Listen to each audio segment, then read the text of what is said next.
Welcome to the Thrive With Me 2023 Healthy Living Summit. I'm so glad you could join us today, and I'm sure you've been learning so much from the other speakers. I'm so glad we could do this all together. Thank you for joining the Holistic Practices for Christians with Chronic Pain session. We'll be talking a lot about some practical things you can do to help with chronic pain. Before we begin, I'd like to invite you to comment in the chat and leave questions there, and I'll get to those. So the first thing I'd like to do is teach you a deep breathing exercise. I learned this when in 2001, I had fallen down the stairs and injured my back, and I was bedridden for 2 years. I developed a nerve condition called complex regional pain syndrome. It's a severe nerve pain disorder that, when ranked on a pain scale, ranks the highest pain one can feel, and there is no cure. So my counselor, who was very good, she's my counselor to this day, after seeing dozens and dozens of doctors, she suggested that I try some holistic practices. And deep breathing was one of the first things that I incorporated and gained benefit from. So a little bit more about my story. I have complex regional pain syndrome again, although it did disappear for a while. Because I studied nutrition. I was my case study 6 years after I began studying holistic practices. I gained my master's degree in holistic nutrition, which brought me out of a disease that people don't heal from. And I had a 9-year reprieve. I was having no pain. I opened my private practice for meeting with clients to teach them about nutritional and holistic healing practices. And unfortunately, in 2018, I had a setback. I injured my foot, and it re-triggered the CRPS. And so I have been coming out of disability a second time with these practices. Over the past 6 months, I've been increasing my ability to walk. I was not able to walk because of the intensity of pain in my feet, and I have body-wide pain with CRPS, complex regional pain syndrome. So let's get on to the deep breathing exercise. I learned this from Dr. Andrew Weil, W-E-I-L, and you can search him on the internet and find more deep breathing exercises that he teaches. This one's called the 4-7-8 breath. What we're going to do, I'm going to demonstrate this for you so you can begin practicing this on your own before you fall asleep, or you can do it while you're sitting up. So what we're going to do is we're going to blow all of our breath out. Then I want you to put your tongue behind your teeth on that ridge of tissue and hold it there during the duration of the exercise. So we're going to blow all our breath out. We're going to breathe in for a count of 4, hold it for 7, then blow it out for a count of 8. So you're breathing in for 4, blowing out for 8. So you're blowing out, your exhalation is going to be twice as long as your inhalation. Okay, let me demonstrate this for you. So we're going to blow breath out. First, we're going to stick our tongue behind our teeth.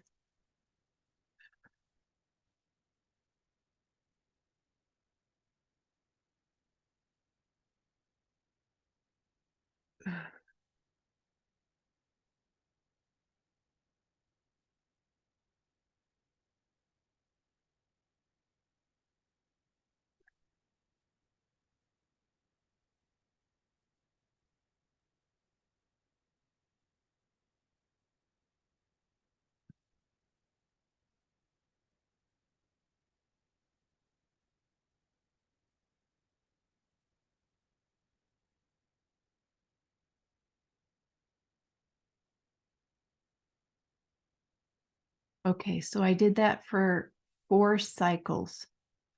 I did it 4 times. You don't want to do it any more than 4 times. I don't want you to get lightheaded. In fact, if you feel lightheaded after the first or second inhalation, I want you to just stop there. This will pass when you practice, but you need to build up to it. And so don't do any more than 4 cycles. I want you to do this twice a day consistently. The more consistent you are at it and the longer you do it, the more benefit you will feel over time. This helps with relaxation, which helps with pain. We don't realize how tense our bodies get. This helps with anxiety. It helps with mental clarity. It helps to decrease cravings, believe it or not. If you feel a craving coming on, do this exercise and see if it helps with your craving. You can do it before you fall asleep. It will help you fall asleep. That is our deep breathing exercise. Now, on to progressive relaxation. So what we're going to do this together. Do it with me. So what we're going to do is relax first the bottom part of our body and work our way up to the top of our head. We're going to relax each section of our body using our mind. And we're going to tense parts of our body and then relax them. Now, if you have pain in any part of the body I talk about, I don't want you to do the tensing part. I just want you to imagine it and then relax. Okay, here we go. So I want you to think about your toes and I want you to curl them and then let go. And think about your toes and think about them relaxing. Now you'll feel the relaxation the higher up the body that we go. Okay, so I want you to imagine the bottom of your feet and relaxing them. Now you can add a color. Usually orange is what works best for me, but any color, probably not blues. They are kind of more cold colors. We want warm colors. You can imagine them swirling or massaging your feet. You can use your imagination and personalize this to however it works best for you.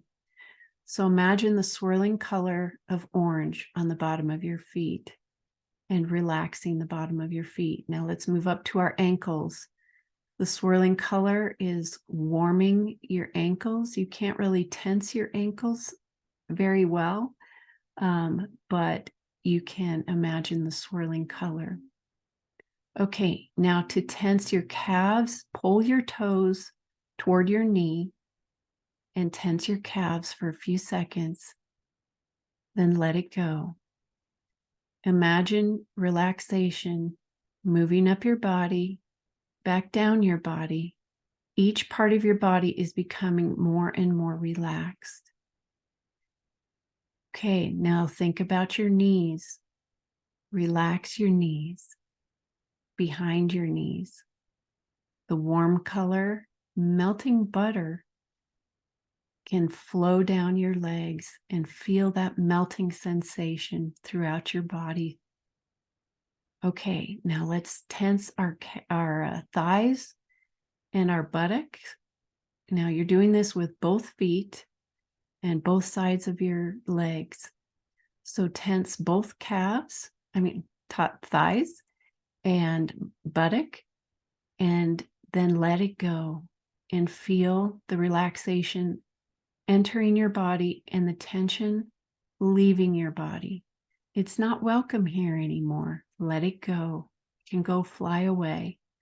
So this warm swirling color is entering into your thigh and your buttock, your stomach and abs. Pull your belly button toward your spine.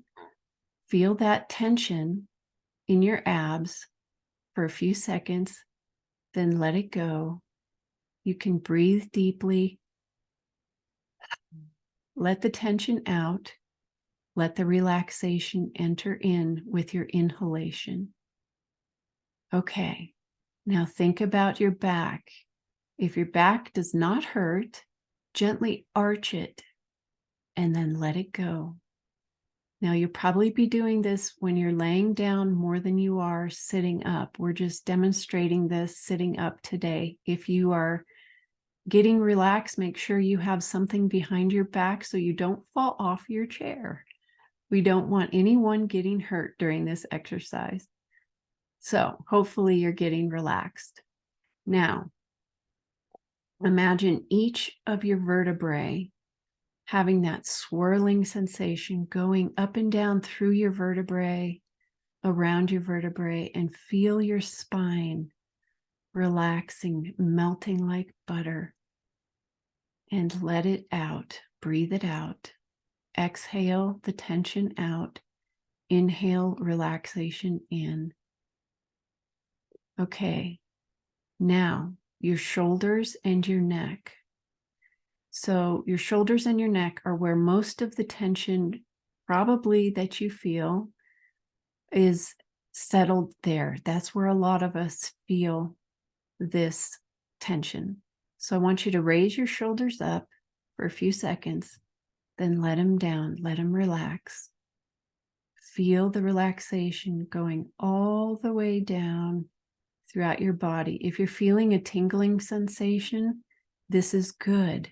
This is good. I feel it right now at the top of my head, just from this, because I'm practiced at it. You might not feel it yet, but because I'm used to doing this, I feel a tingling sensation and my body is responding to this relaxation. Now I want you to take your hand and tense it, and then let your fingers relax. Lay it down by your side and feel from the tips of your fingers in toward your hand, the relaxation entering. Feels good. Okay, now your forearm. Imagine your forearm with this swirling color, this warmth. Maybe the color is massaging your arm a little bit. Feel that. What does that feel like? It feels relaxing. Okay, now pull your arm up toward your shoulder and you're tensing your bicep. Tense your bicep unless it hurts for a few seconds. Let it go. Feel relaxation entering that area of your body. So that's your arms. Feel the relaxation all through your arms, down your body, through your legs to the tips of your toes. Now your face. I want you to squeeze your eyes shut and purse your lips like this. Then let go. Feel the relaxation around your eyes, through your eyebrows, your forehead. Feel your lips relaxing, your cheeks relaxing. Let it all go. You don't need to hold it anymore. You can let that tension go, whatever it's from. Now I want you to gently tap the top of your head, around your head, and try to feel the tingling that you might be feeling. Okay, now throughout your whole body, take in a deep breath of relaxation. During your exhalation, let all the tension go. Ready?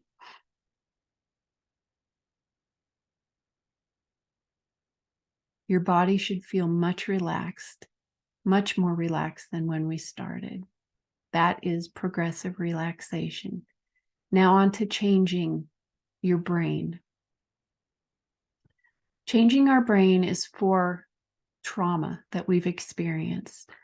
Trauma doesn't help us relax, but there are ways to heal it that are not very common holistically. And I want to teach you one of these methods today that my therapist taught me.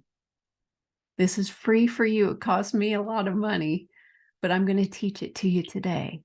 So, an example of a trauma that I went through when I was in second grade. This is a physical trauma. You can use this for all different kinds of trauma. So the first day of second grade, I was twirling around the monkey bars and I wanted to do something that my friend did, and I couldn't do it, and I landed splat right into the gravel. And I saw stars. So I got up slowly, and my chin was bleeding, so I held my chin. And I got up, and I was dizzy and queasy, and no one saw me. I'm not sure why. I'm not sure what happened, but I'm holding my chin and I'm bleeding. And I stumble up, across the playground, up some steps, down the hallway, and into the girls' bathroom. And I take my hand away from my chin, and I see a flap of skin. And in my chin is a bunch of gravel. So what does any 7-year-old do? Well, most of them would scream or go run for help, go get an adult. Well, I started pulling gravel out of my chin. And yes, it hurt. And yes, I was still bleeding. At this time, a woman who was a teacher at the school walked into the girls' bathroom.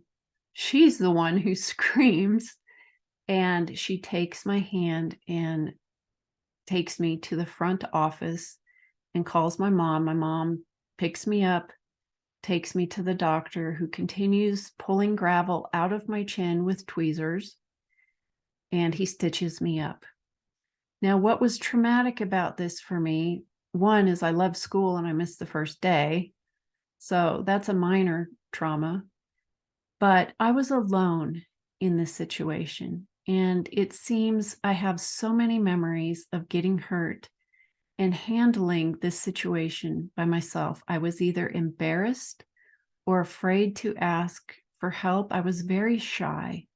So I was probably mostly afraid of just asking for help. So I took care of it myself. And I didn't allow love to flow in, didn't allow people to help me. I was very independent, even as a young, small child. So to change my brain, I thought this scenario, and that is when I fell into the gravel, this is the new scenario. The recess aide sees me, comes running over, sees me bleeding, picks me up. I'm small, I'm 7, carries me into the school. I'm with someone who is comforting me, sees me, cares for me, loves me. I'm not alone anymore in this trauma. Takes me, and my mom is very comforting, speaks to me in the car. I don't know if, I'm sure she did. I don't remember that part, but the healing part was somebody saw me on the playground. I changed this narrative when I remember this story, this occurrence. I remember it differently because someone now is helping me.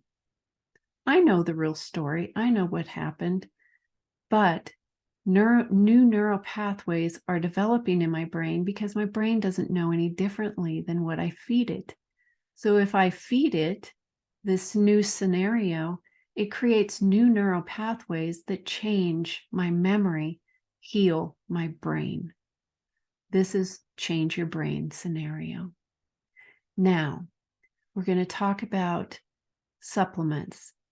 Before we talk about supplements, I need to describe what amino acids are, because many of these, well, all of them are amino acids.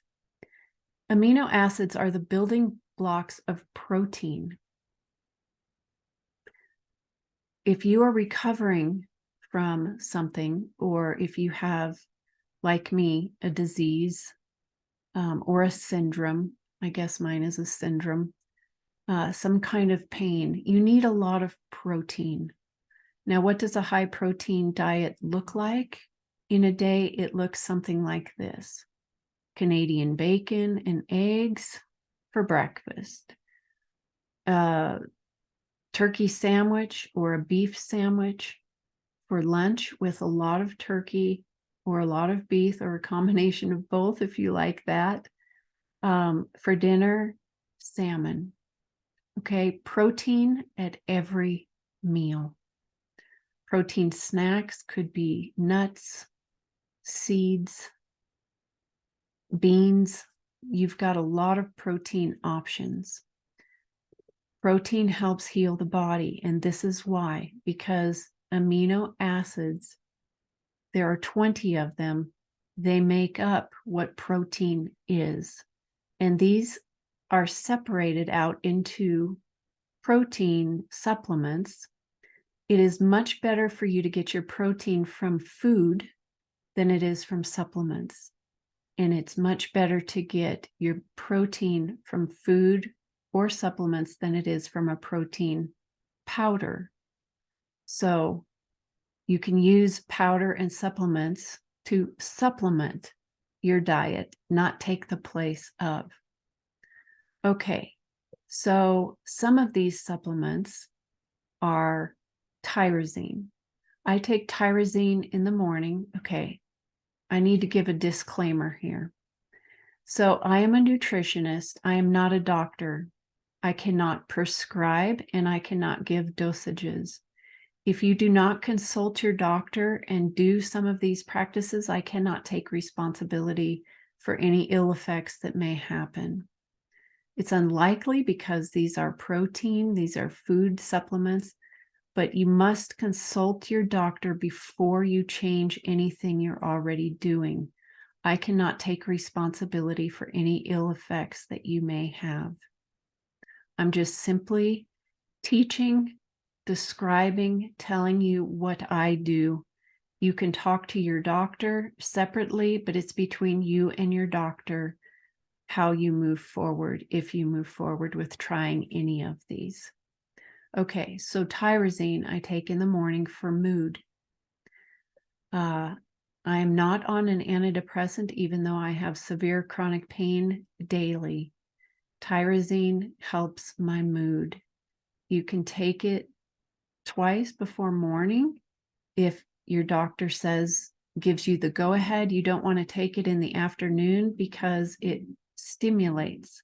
It will not help you relax. Okay.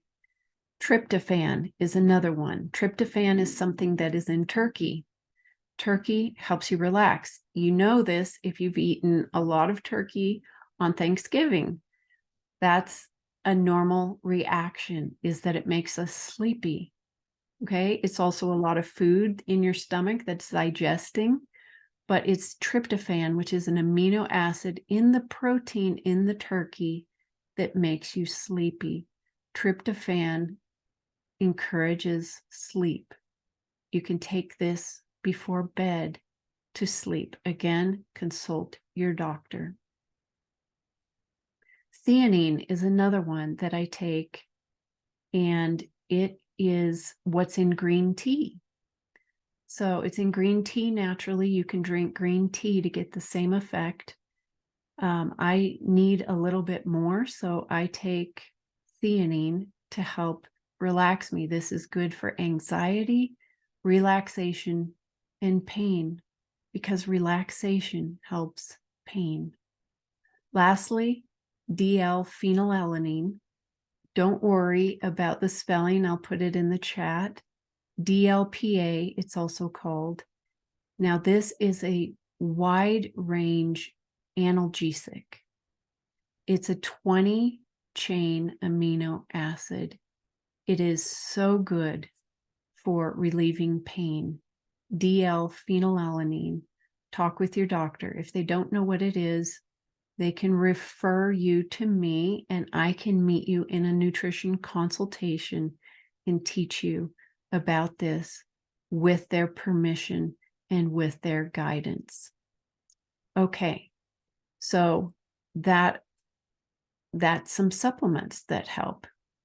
There's actually another one called GABA, GABA. It's gamma aminobutyric acid. This also helps with mood. It also helps with relaxation, and it comes in chewable form as well. Now, there are some additional things that help.